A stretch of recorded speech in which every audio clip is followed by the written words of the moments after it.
In this video, we are going to learn about how to scrape data from a website into using Java Selenium. Okay, so if you are new to my channel, subscribe my YouTube channel. I create important conceptual videos related to software testing, automation, and coding related stuffs.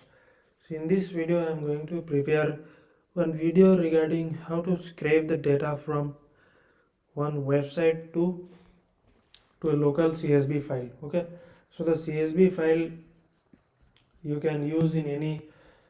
So the CSV file you can, once the CSV file gets generated, you can use this CSV file in order to analyze the data in Excel sheet or whatever.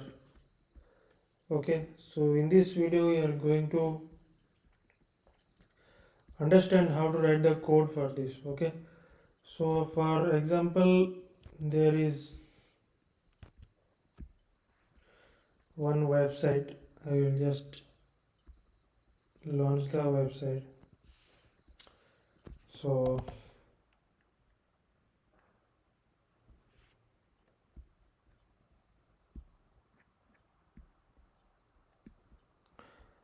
suppose this is a website. Here we want to get some contact details in the CSV files. Okay, so this we can achieve by the help of Java Selenium. Okay, we can write script and automatically. So you can see there are 107 pages. Okay, you can see there is 107 total pages, and if we do this process manually, it will be too much time consuming. You have to go there, click on this contact details, you have to copy this and you have to paste this in the Excel sheet. You have to write the column names. It will be too much time consuming, so that time we can save by the help of automation. So this is it will look like this. So in this video we are going to see about how you can achieve this. Okay, so this is very valuable skill over here. You can learn this one. So if you do manually, you have to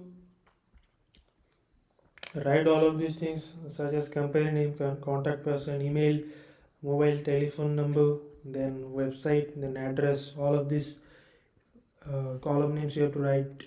Then you have to copy and paste. You have to type everything. Imagine how much time it will take to write each and everything, right? So that we can solve using this. So first let me just talk about the idea of the code implementation. We are going to create a class. So you can see the folder structure over here. We are going to create one. So I have used Gradle. So Gradle is helpful for me. You can use Maven as well. You can use Maven.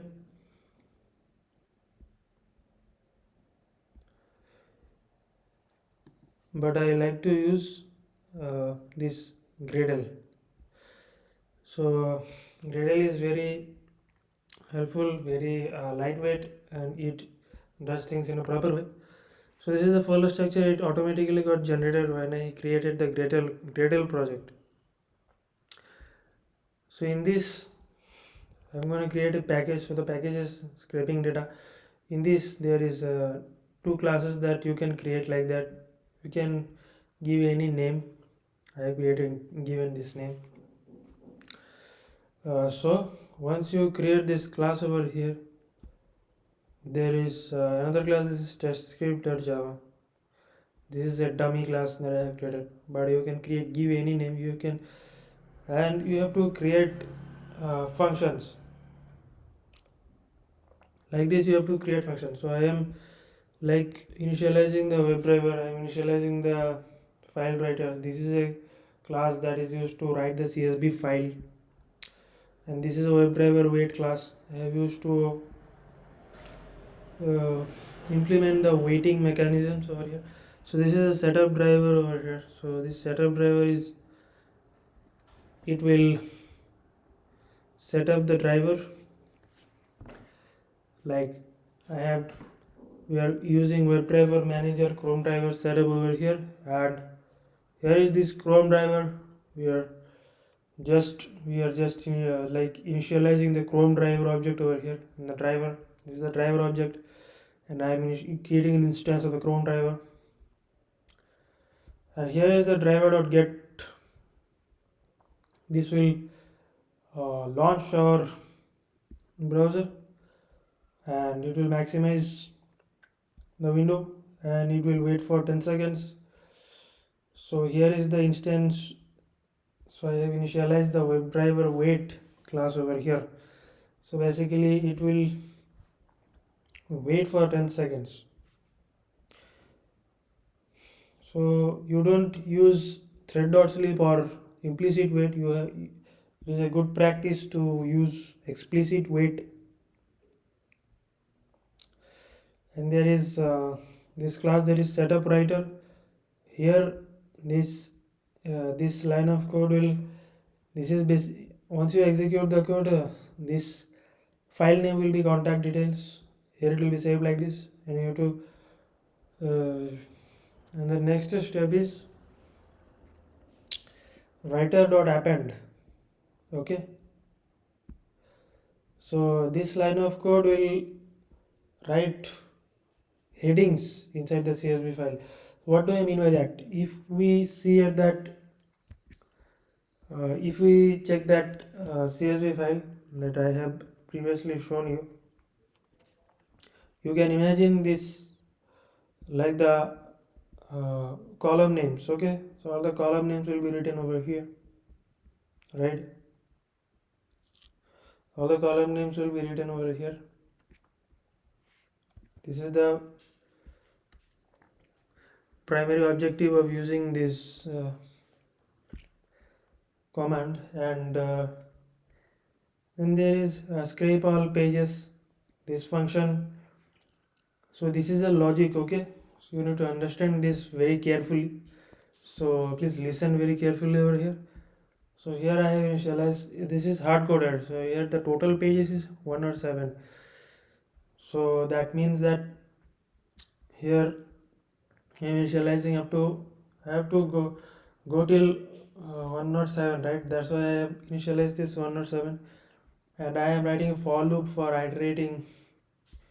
So if current page is 1 and current page less than equals to total page current page plus plus. So if, so this logic is like, suppose you are in first page, right? So you are scraping the contact details and going back, then again clicking this one, the second row you are scraping the contact details and going back, like that. This will iterate for the 10 times over here, and then it will go to next. Okay, so if you are in first page, you won't click the next page, right? If you are in first page, try listen very carefully, you won't click on the next page. So due to that reason, I am keeping a check over here that if current page is greater than 1, only if current page is greater than 1, then I am going to click on the next page, navigate to next page. Else I will just scrape the link. Okay, so I will wait for that, wait, and I will just scrape the links. So if we click command F, you are going to see all the function details over here. So basically I hope you understand the logic. If it is in the first page itself, then it won't click on the next page. So this is the logic of the navigate to next page. See this function. So if next button is enabled, if this button is enabled, then you will click on the next button. So this is the element that next button element that I have located and stored it in a variable next button. So if the next button is enabled, then only you click on that and wait for some time. Wait until expected condition presence of element located.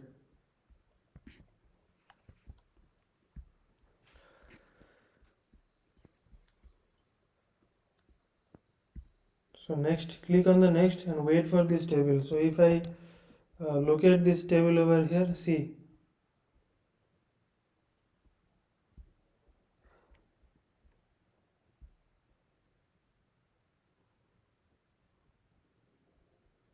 So table ID is example. This is the element example. So that is the reason I am locating the element as example over here. I am waiting for this table to load. I am clicking on the next button and waiting for some time. This is the correct way to wait. Okay. So you have to use the explicit wait very carefully. So this is the logic for clicking the next button. So if it is not in the first page, then it will run this function, else it will run this part. So here let me just explain this part of the code. So here it is wait until expected condition presence of element located by example. So as we have just now we have seen that this this locator is basically this table, entire table that we can see. So it will wait for this table and it will scrape the links. So let me give a walkthrough for this function scrape links. Once we click this link over, once we click command and this one, the scrape links function we have written over here, the logic is written over here. So this function will take two arguments, that is links and current page. Okay, it will take two arguments, so list of the links and int current page. There are two arguments over here. Okay, so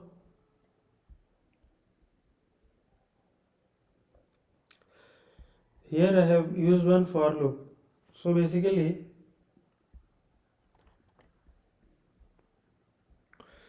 it will go from 0 to links.size. This is the links.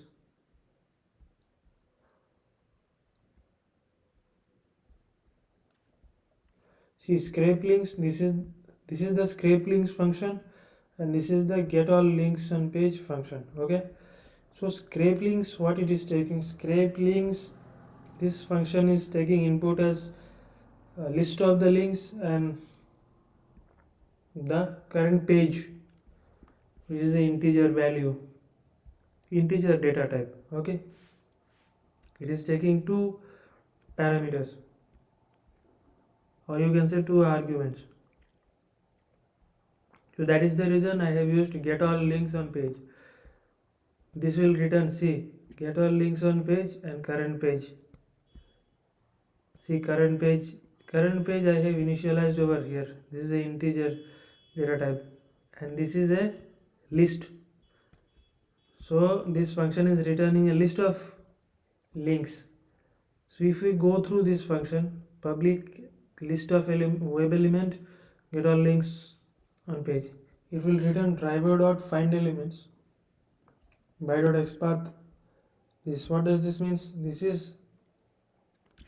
What does this mean? This means that it will return driver dot find elements. So we are locating a list of elements, or we are not using find element, we are using driver dot find elements. This means it will return a list of element by dot xpath. This is the xpath. So if we analyze this xpath, Let me just show you this XPath. Command F. So as you can see, this is returning 10 elements. So what are the 10 elements? We will just analyze. See, this is the second element, this is the third, fourth, fifth. These are the links. So the common locator for all of this link is this one. So that's why I'm storing all of these elements in one list and I'm iterating over them one by one. This is the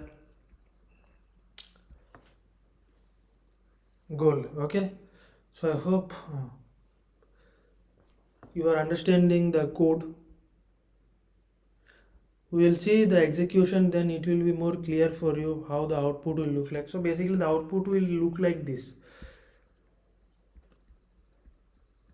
So as we have discussed during the starting of the video, what is our goal and how we are saving time by scraping, right?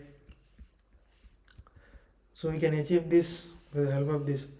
Okay, so yeah, so I am using a for loop. It will go from 0 to 10. So links dot size will return 10.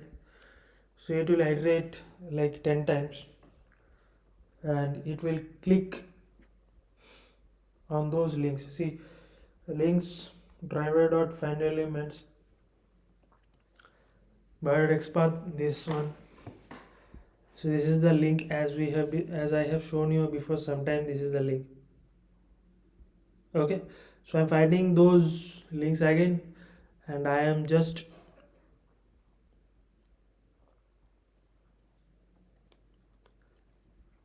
clicking on those links. So links.getj means like it will click on the first link, second link, third link, fourth link, fifth link, like that. It will click on those links, and the 60th line is scrape details. Scrape details, this line will is very important. It will scrape the details. See, let us now go through the scrape details function. Here is the scrape details function. Let us read through all of those details what we have seen over here. So basically it is wait dot until expected conditions, presence of element located by dot xpath over here. This is the wait for that particular element. Okay, so this piece of code is basically from line number 66 to 87. This piece of code will write all the details in the CSV sheet. Okay, we will analyze this in the another video. I will prepare another video and explain you this code. Okay, it is very easy, so you should subscribe, like and share this video, then only you can see my video, right? Else you can't. So we will see this one, and then there is reset to current page. Okay,